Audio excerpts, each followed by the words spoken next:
మన యువరాజ్యం ప్రధాన కార్యదర్శి శ్రీ శ్రావణ్ గారిని వచ్చి వారి సందేశం ఇవ్వాల్సిందిగా ఆహ్వానిస్తున్నాం.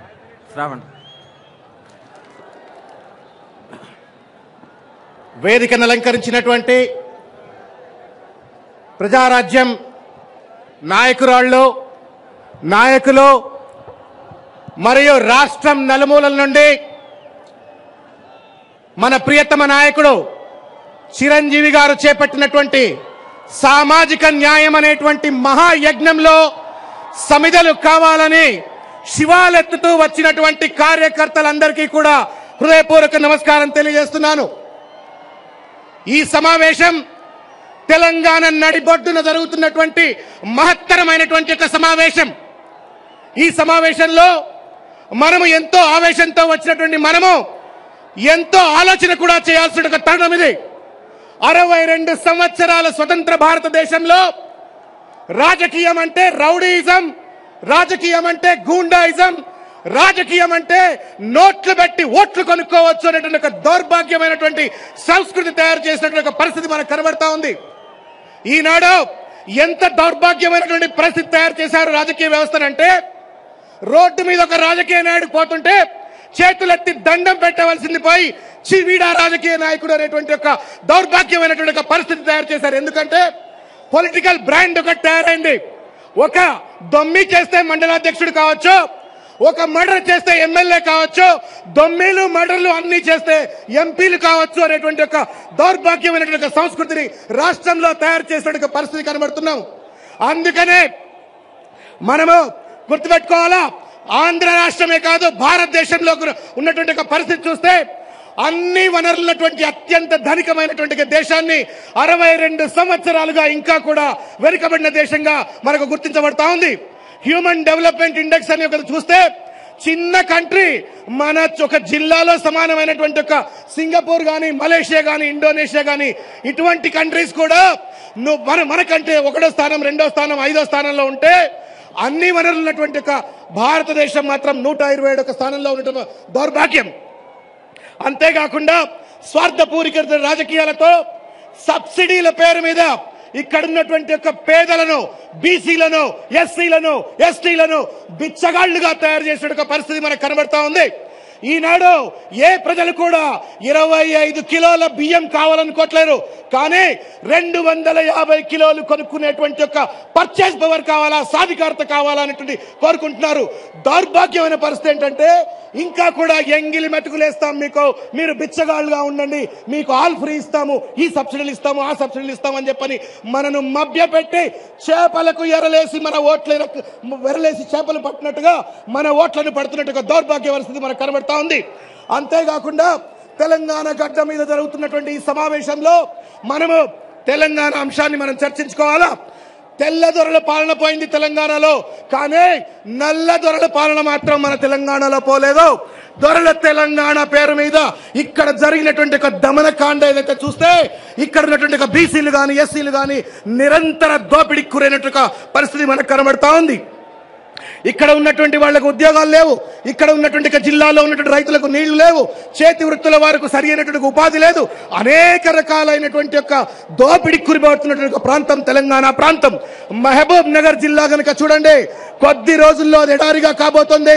నల్లగొండ జిల్లాలో చూడండి, ఫ్లోరైడ్ పేరు మీద ఈనాడు కనీసం నడవలేక, తిండిలేక ఎంతో బాధపడుతున్నటువంటి రైతులు, పేదలు కనబడతా ఉన్నారు.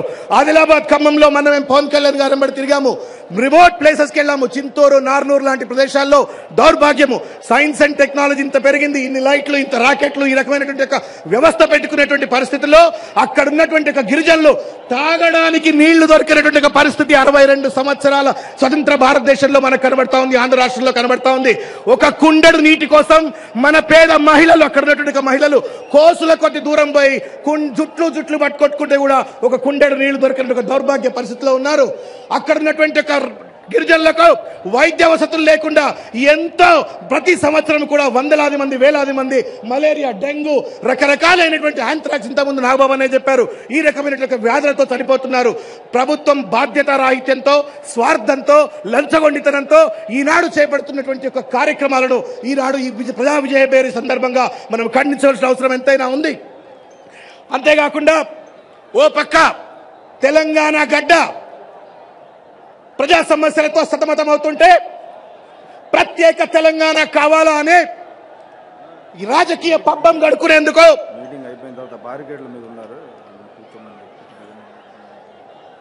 ప్రత్యేక తెలంగాణ అని చెప్పని రాజకీయ పబ్బడం కలుపుకోవడానికి ఇదిగో తెలంగాణ అదిగో తెలంగాణ అని చెప్పని మనను గత 10 సంవత్సరాలుగా మభ్యపెడుతున్నట్టుగా రాజకీయ పార్టీలు కనబడుతున్నాము.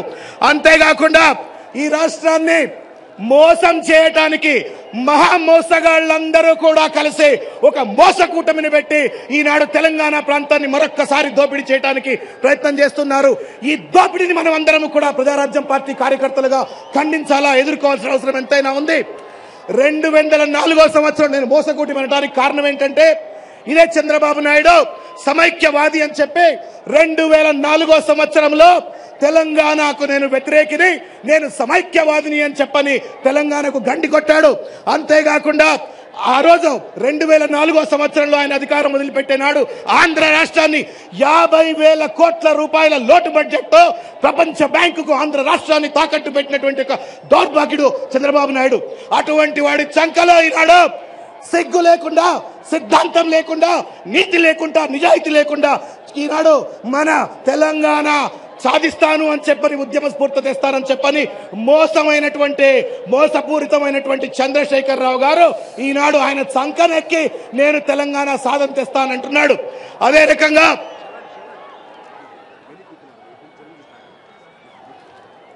ఈ రకమైనటువంటి మోసకూటమిని మనం అందరము కూడా తప్పనిసరిగా ఎదుర్కొని రానున్నటువంటి యొక్క యుద్ధంలో మనం అందరము కూడా తప్పనిసరిగా అత్యంత కీలకమైనటువంటి పాత్ర పోషించాలా.